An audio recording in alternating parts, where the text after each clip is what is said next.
Okay. More decrees are available. We have so many decrees. There are so many things we can do. But I will heed the advice that we should hold off until, like, the end of turn. Does it make any difference if we do wait or if we just pass them now? Because, like, if we can pass them, like, now, let's say. Like, will we get any, like, different events? Or no? Then let's see. That's not what I want. There we go.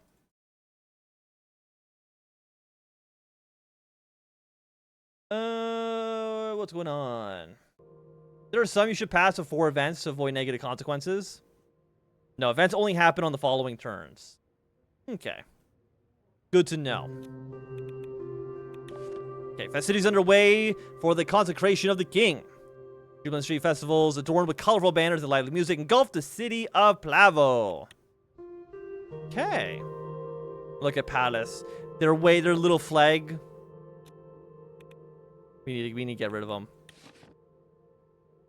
In the heart of the Cardes Monteclar province, Plavo is immersed in a meticulous preparations for the consecration of the king. With King Romus set to ascend as God's earthly representative, led by the anemic Grand Wiseman, the city is a hive of anticipation. Beyond the Archsanctuary, public festivities and religious processions amplify the fervor, creating an electric atmosphere in the countdown to this historic coronation. The kingdom watches as the sacred ceremony unfolds, sealing King Romus' divine rights rule in the annals of history. And Rizia continued to celebrate the coronation of King Romus Toras this week. An estimated 1 million commoners lined the streets of Port Dresden for the official parade, in which military brigades escorted a dozen golden carriages bearing the royal family and other members of the nobility. Rizian flags flew on the street parties and banquets in Izia, Monteclar, and Monquise, with the latter hosting a grand firework display in tribute to their favorite son. Smaller but no less jubilant celebrations were held in Cebelas, Fort Ellis, and Follet Dakar. Restaurants across Rizia were instructed to preparations for special coronation dish, Taurus Flambe, consisting of Monkey's lobster doused in fortified wine and set ablaze. For the first time in 6 years, tensions within United Katana have resurfaced following a deadly incident in the Federal Socialist Republic of Slovakia. According to reports relayed by the Red Unity Chronicle, an explosion during the protest left 3 demonstrators and a policewoman dead. The protest, which centered on calls for religious freedoms and economic reforms, has cast a spotlight on growing discontent in one of United Katana's most vital agricultural regions. While details surrounding the explosion remain unclear, eyewitnesses' accounts suggest that it may have been triggered during a standoff between authorities and protesters. Slovakia, already grappling with the Tsarina's push for religious recognition and mounting demands for trade liberalization, now finds itself at the epicenter of a deepening divide. Oh, here's the little islands. Just hanging out over here. But, like, where is it on the world? Like, where is it on the world map?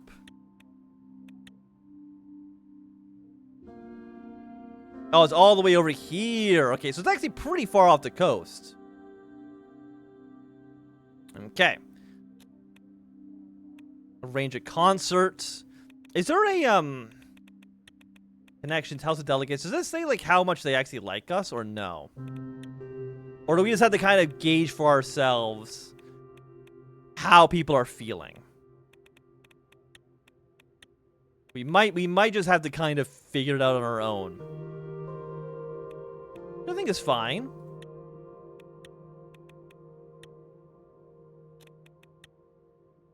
Overwhelming military. If only we had an overwhelming military back in our days, huh? That would have been nice. Anyways, let's go to the consecration of the king. My motorcade traveled for over an hour before the Archsanctuary of Plavo appeared on the horizon. Its golden dome radiated under the sunrise. It was a view that inspired awe in many a Rizian, especially the most devout followers of Saint Verek. Titus, the one who's sitting next to the driver, turned back to me. We shall be arriving shortly, Your Majesty. Okay. Should be interesting. I was here for the consecration of the king, the centuries-old ecclesial ceremony symbolizing a monarch's appointment of God as a representative on earth, better known as divine right of kings. Unlike my coronation, this was a private event shrouded in secrecy. Only a select few, such as the Grand Wiseman and the religious counselor, Sal Ignatius, were privy to what the ceremony entailed. Not even my father, by my asking, would disclose what occurred. He simply said what took place was between me and God. Giving his ambivalence towards me, his reply should have come as no surprise. But aside from the pomp and circumstance of the consecration of the king, this meeting was my chance to catch him on Rizia's state of religious affairs. Before long, my car pulled up in front of the towering colonnades situated on either side of the entrance. Security guards held back a crowd of onlookers gathered along either side of the stairway leading up to the Archsanctuary, where the Grise wise men stood. Okay. All right. Okay, well, you know what? Here we go. Good luck, sir. Divis Saitu. Okay, so may God be with you. And with you as well. Titus quickly exited the vehicle and opened my side door. As I stepped out and onto the pavement, I was immediately greeted by a roar of the crowd that had come to witness my arrival. While most shouted my praises, there was a small group of demonstrators protesting against the ceremony. One was waving a sign that read, "Catholicism is not blasphemy." These people look like they could give you trouble. Shall I have them removed? Okay.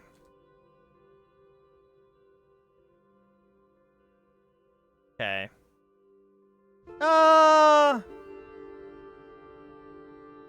We'll let him protest, Captain. At least for now. Yes, Your Majesty.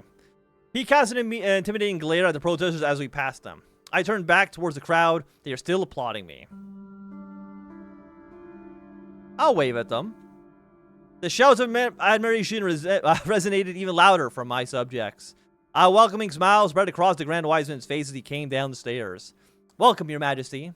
We are greatly honored to have you here for this momentous occasion. I look forward to serving you as I had served your father. Okay. It is an honor. I shall honor this day with the dignity and respect this sacred tradition deserves. It fills my heart with joy to hear it. I shall do my best to provide you with both personal and state guidance on religion. Thank you, Grand Wise Man. I shall aspire to fulfill God's will here on earth, just as you have done. I have no doubt. The 6 stars of Saint Varick still shine upon our nation. Come, let us step inside. We have much to discuss.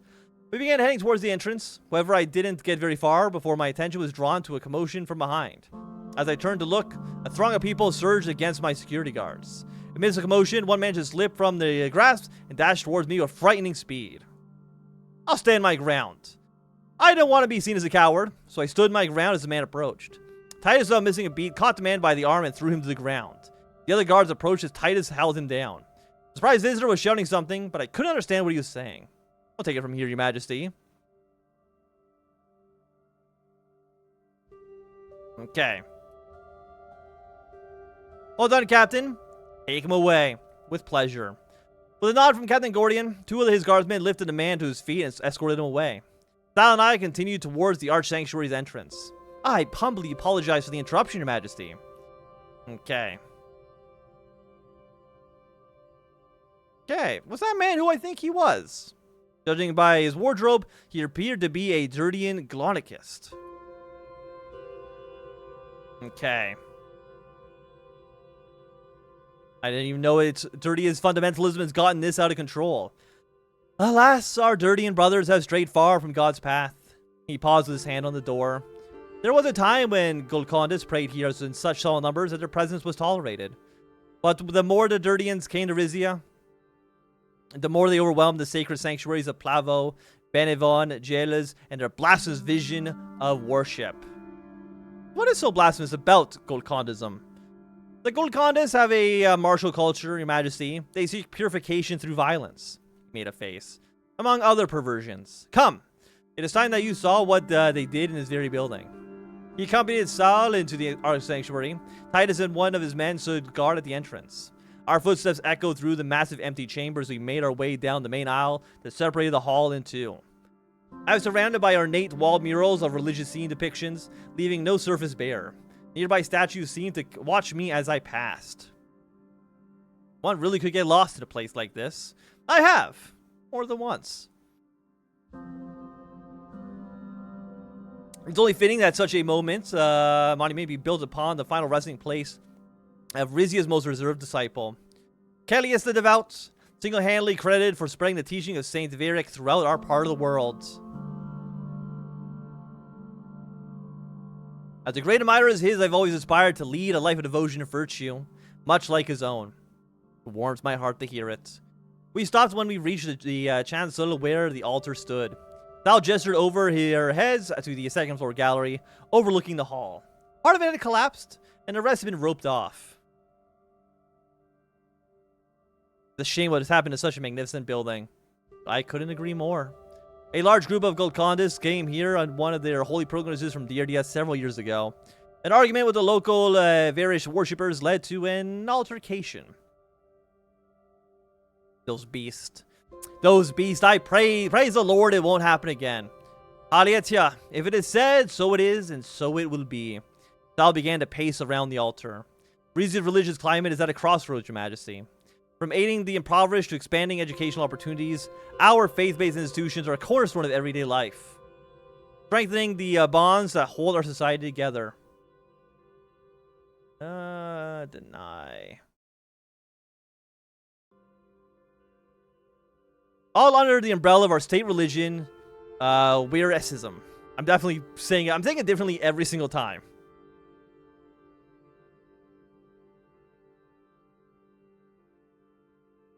Okay. You're forgetting religion's most important role: pacify the populace. It is true that sharing a single belief fosters unity among our people, but sadly that unity has begun to splinter in recent years. Apart from the Golcondists, we have been hearing a rise of Danurist minority due to the growing numbers of migrants from Valen and Rumburg. Danurity, one of the other main branches of the Nurist religion, observed in most countries to our north. Its followers relied on the message of Saint Dast as the only pure scripture. Lena had been a follower, but converted to Wergism and joining the Rizian royal family. A sacrifice, but one that she made gladly in order to be with me. I would never counsel this country to turn away from the people in need, Your Majesty, but I do worry that our worship values are in danger of becoming diluted. As long as you are the Grand Wiseman, I'm sure those values will be preserved. That's very kind, Your Majesty. He stopped pacing and looked around the hall. Sanctuaries such as this one are at the core of our religious communities. Without a place to congregate, the faithful are left wandering without guidance. I'm sorry to say your father, never bless his soul, left us with quite a bit of work to do with regard to the upkeep. He pointed once more to the balcony. I know he wished to return this sacred work site to its former grandeur. He agreed with me that the state funds should be allocated to the project. However, he also deluged with requests from the Durist community. In particular, the Grand Sanctuary of Celebes has long been too small to serve worshippers' needs and urgently in need of expansion. Afraid of angering one religious group by prioritizing the needs of another, he funded neither. Okay. Why was he so afraid of angering the Danurist? They make up only a small part of the population, after all. That may be true, but Vela and Rumburg are both watching our treatment of Danurist closely. Focusing on our restoration of Pavlo would strengthen our domestic Verus community, but ignoring the plight of Danurist may damage our international standing. Okay. Here's what I think. Sal closed his eyes and tilted his head up slightly, awaiting my next words. So we have what? We have 5 budget right now?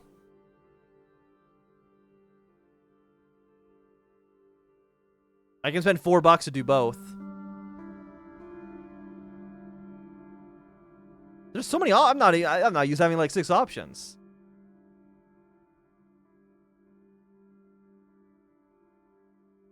It's 1. No, it's 2, 2, or 4.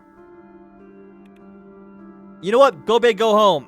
I mean, we do need money. You know what? Fuck the international community. Begin restoring the restoration of Plavo at once. The Grand Wiseman clapped his hands together. Excellent, Your Majesty. I look forward to seeing these pews lined with worshippers once more. And this is the most auspicious start to the grand ceremony, and God willing, it is only the beginning of Rizia's religious renaissance. Sal spread his arms wide open. With great honor, I shall lead you as you step across the threshold and unite with the divine. He motioned towards a stone archway leading out to the chamber. I followed the Grand Wiseman down the long corridor. We eventually reached the imposing iron door. Behind it was a descending spiral staircase illuminated by torches mounted on the walls. Okay. How medieval. Believe me, this is only the beginning. This way, Your Majesty. I continued after him as he went down the stairs, which seemed to go on forever. Before long, he reached the bottom, where I was greeted by a wall of human bones that were carefully stacked from top to bottom. In an adjacent room, there were several tombs, each one adorned with intricate decorations. Welcome to the catacombs. FYI, if you run low on funds in turn 1, you get the option to take a loan, which comes into expectation of repayment. Okay, welcome to the catacombs. Impressive, to say the least. Indeed it is. As for the tomb's tenants, they're mostly wealthy noblemen and their families alongside other well-to-do individuals throughout the centuries. Fascinating. I'd love to hear more about them. We shouldn't delay the ceremony much longer, but very well. Who would you like to know about? What about the first tomb? That would be the tomb of Teras Azero. Not only was he the Earl of Havas, he was the most revered general during the War of Rizian Succession. Even though House Azero ultimately lost the war, the general had never lost a single battle. After the war, he established Cantamus, Rizia's largest military base to this day. Even though he fought against House Toras, I still hold him in the highest respect. Decorated in gold, I would have considered it to be the most splendid of all if it did not have a hole in the lid, though through it which I caught a glimpse of the skeletal remains within. Here lies Berdius Azaro, the first Duke of Monteclar. All members of the royal house of Azero are descendants from him. The damage to his tomb was another casualty of the Golconda's pilgrims when a piece of the above ceiling came crashing down. Thanks to the funds that will be put towards repairs, poor Berdius can be finally relayed to rest. What about the second tomb? That would be Aurelio Itzaro. If you remember your history, he will be famed industrialist of the 19th century, whose revolutionary mining equipment led to the second Rizian gold rush. He single-handedly brought incomprehensible wealth to the kingdom overnight, granting us enduring power and influence. While he wasn't of royal lineage, his legacy earned him a place among them. A pioneer for whom we all owe a debt of gratitude. Rizia could do more innovators like him. As long as they remember that it is by the Lord's grace, not man's, that Rizia is blessed with such abundant resources. Okay, I'm ready to move on. As we made our way down the tunnel, the ceilings began to close in around us. The feelings of claustrophobia began to sink in. Just as I had seen when the tunnel would never end, we emerged into a vast cavern, also illuminated by torchlight. Several whiskers, lesser in rank than Sal, were waiting for us. At the heart of the room stood a circle of 6 columns, each bearing a single star delicately carved upon them. They were ranged around a marble sarcophagus.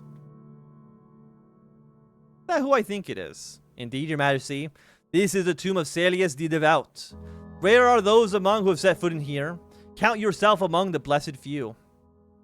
Celius the Devout's energy became more apparent as I approached. Sal placed his torch into a nearby sconce as one of the other wise men carrying a silver tray approached us.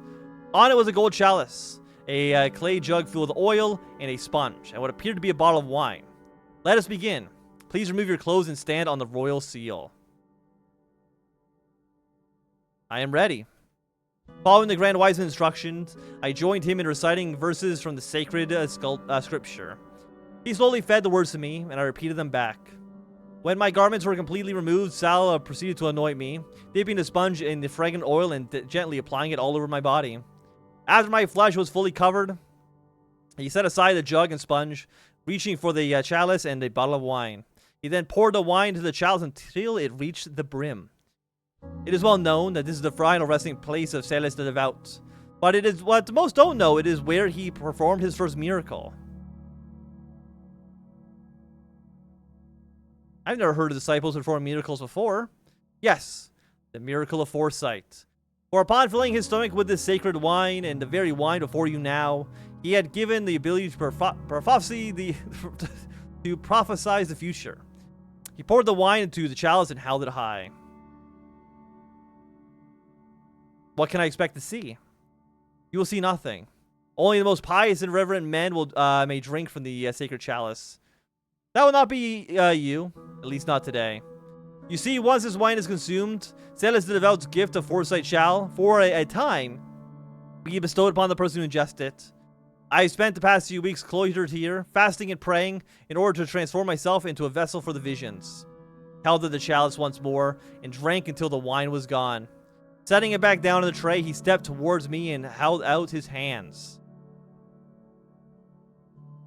Listen closely to my words, for the gift of sight comes in flashes. He closed his eyes and began taking long, deep breaths.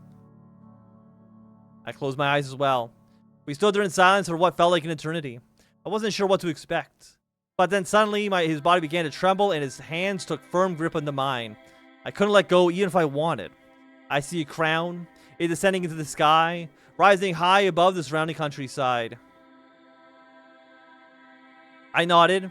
With increasing urgency in his voice, Sal continued. And on the crown is a fracture of the golden band. The higher it journeys upward, the larger the cracks get. Whether or not it can be mended is uncertain. Okay, keep going, keep going. His grip tightened. Now I see soldiers, many soldiers, war and death, so much death. And the victor? I cannot tell. I continue to listen closely to his words. I always see two individuals. They embrace in each other's arms, lovers. They are surrounded by people both for and against their union. Am I one of them? One of them is of your blood. Before me is a heart. It's being stabbed by a sword. The death of a lover, perhaps? Perhaps. Now I behold an endless sea of people stretching as far as the eye can see. They are marching towards the royal palace in joy or anger, I cannot say for sure. Above them are birds. Tens of thousands of them so thick they blacken the sky. They are migrating from distant lands and making their nest in ours. Okay. Do not speak. He paused deep in thought and he let out a small laugh. A lamb. I see a charming little lamb. Once separated from his flock by a great wolf, it now reunites with them. Hold your tongue. On the nearby mountain overlooking the city sits a beast with 3 heads, each head fighting with each other. They must be brought under control, either through the taming or severing one or more of the heads, or all 3 will surely die. Okay, the 3 royal houses. If true, it could mean dark clouds on the horizon are fast approaching. I felt Sal loosen his hold on me, letting go. I looked at him curiously until he finally spoke. So what I'm getting from this is there's going to be a large wave of immigration. I'm going to get gay married, and everyone is going to hate it, and then it's going to be a new civil war. The vision stopped, thus concluding the ceremony. I think I understand. Good. For it is now up to you to decipher their meaning.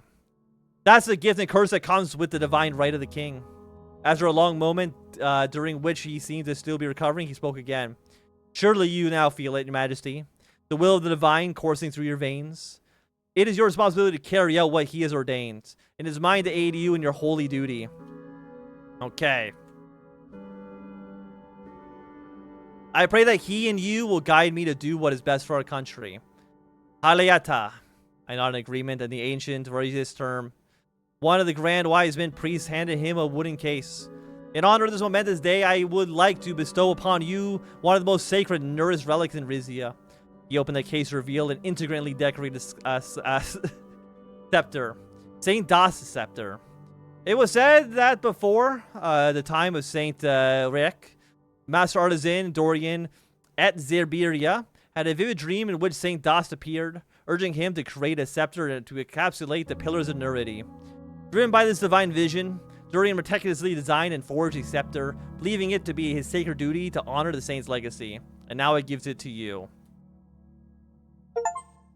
Yay, I got a scepter.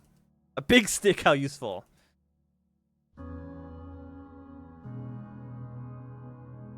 I shall wield this with pride, so all who see me will be reminded that I walk in Nur's holy light. I put on my clothes. I guess I was naked this whole time, huh? And I made my way back through the catacombs until I reached the surface. You know, have you ever put... You've all been here. Have you ever put on wet clothing? It sucks, right? Now imagine putting on clothing while you're covered in greasy oil. That sounds fucking horrible. That sounds really, really, really bad. Okay. A part of me questioned whether or not I'd experience was real. I'm sure they wiped you down. Nah, they didn't do that. I think I'm still oily as hell. If it was, did I accept the responsibility that came with my consecration? Did I really speak for the divine? Before long, I was back on the road again, back to reality. As the Archsanctuary of Plavo faded from view, my mind began to settle. I thought more about the visions and what they had meant. And if they were real, what my next steps should be. Okay, so we've gotten that. So are they in the I don't remember where they're actually at. They're in here, right? Didn't already have the scepter from like I mean, I gotta say that's a pretty sweet scepter. But I will say that at least for right now, we'll end the stream.